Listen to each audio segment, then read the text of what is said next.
Having the 4 votes necessary, Resolution 11-91 is added to the agenda. This resolution relates to the proceeds of the county surcharge on the state excise tax. I'd like to defer to the introducer, Committee Member Berg. This is very important.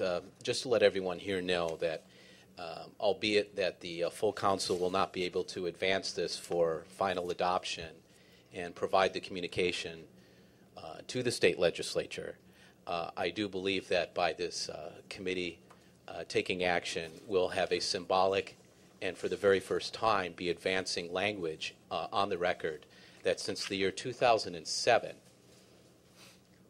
when the Act 247 was passed in 2005, the GET rail surcharge commenced in 2007, whereby the state of Hawaii was to provide for the administrative fee to collect that rail surcharge and then process the tax and deposit it into the city coffers. The state legislature, in agreement with the mayor in discussions, had provided in Act 247 the 10% administrative fee as a baseline. The first year in 2007 with that 10% was because they weren't sure as far as compliance, computer equipment, personnel, just exactly what they would need to advance this administrative fee. This being the very first vendor, the very first contract on the rail project, the state has thus since garnered some 80 to 90 million since 2007, of which is in excess, skimming off the top, a cut, so be it, of which is deposited by Oahu's taxpayers into the general fund at the state legislature, of which then monies go from our taxpayers for the rail to fund neighbor island projects. This amounts to, since the year 2007, subsequent years through today, $16 to $19 million per year in excess above and beyond the actual, what is estimated 3% or less to actually administrate the administrative fee. This resolution 11-91, as introduced by myself with your concurrence members, would be to provide a message to the state legislature that the $16 million a year skimming off the top as a vendor is unjust, unwarranted, and bad business practice, and actually acting in bad faith. I could have offered many adjectives on 11-91 that I would have liked to, but I thought I'd keep it clean and above board and honest to the degree that I'll leave my own personal sentiments out of this. Members, if I can, in conclusion, that when I worked for a previous employer back in 2007, House Bill 724, HD1 was passed by the State of Hawaii House of Representatives unanimously, 51 to nothing. And it didn't pass or get a hearing in the Senate in 2007. At that time, the antecedents to this measure was then Senate Chair of Economic Development on the Senate side, Senator Carol Fukunaga, stated, I need to wait a year to find out what the requisites and confines are in order to process this rail surcharge. It's been more than a year. It's been 4 years. There's no excuse to be taking a 10% cut as the very first vendor on this rail endeavor and profiteering. So the state's profiteering, Chair, committee members, off the rail tax. And we can ask in a very polite, clean and crisp 11-91 reso that if we do pass this out, I'll do everything in my power to get the media to take hold and let those in the big square building, all 76 legislators, that they have a mechanism. And that's Senate Bill 1426. That is to propose taking $200 million, floating the bonds off the rail project. I'm hoping that with this resolution, Chair, is that by sending this message, that gives the House Finance Committee an opportunity that if they do indeed hear Senate Bill 1426, that they'll be able to do a gut and replace and interject our language that I brought up from 2007, which was House Bill 724, that HD1 that I mentioned earlier that passed the House unanimously. They could then do what's right, do what's just, and take action, albeit we don't even have the means or mechanism to provide for this resolution at a full council adoption. So it is a symbolic gesture. It is something that I believe in good faith is a just and warranted cause, and I want to thank you, Chair, for indulging me and giving me the time to explain. Mahalo. Thank you, Councilmember Berg. Is there anyone available from the administration who'd like to offer comment on this? Okay, if not, is there anyone else who'd like to testify? Members, any discussion? Councilmember Chang. Thank you, Chair. And thank you very much to Councilmember Berg for drafting and introducing this resolution, which I think addresses fundamental inequity in the funding of the rail project and further addresses this city and county's need for additional revenue without further increasing the tax burden on our citizens.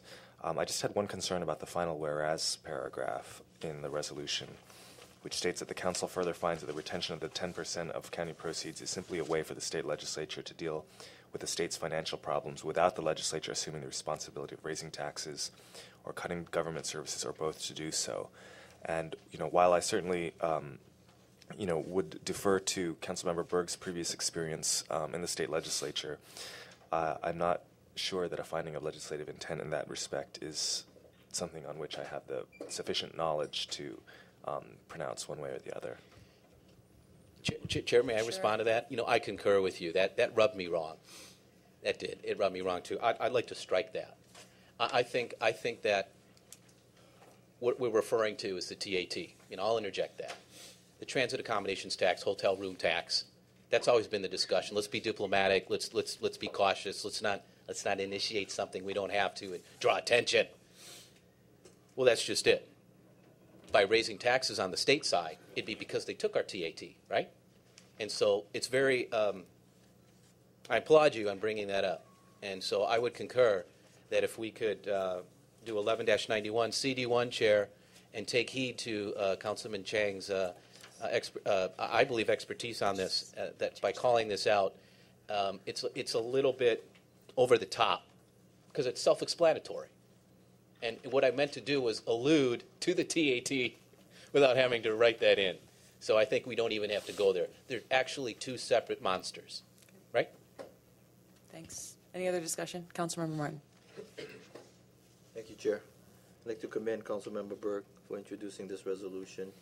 I know it's something that he's been very passionate about with respect to the county getting its fair share, or all of its share, that we're entitled to with respect to these funds. I think the resolution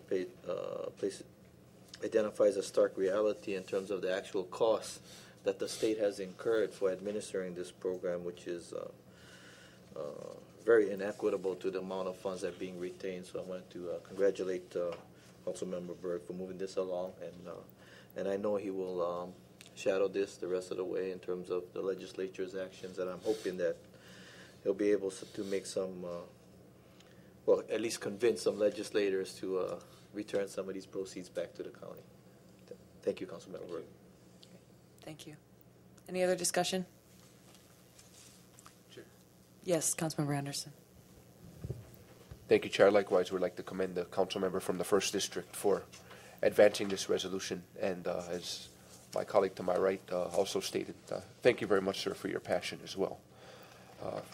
Like you, I'm also a firm believer that the state is, in fact, collecting more proceeds from our general excise tax surcharge than it costs them to administer the program.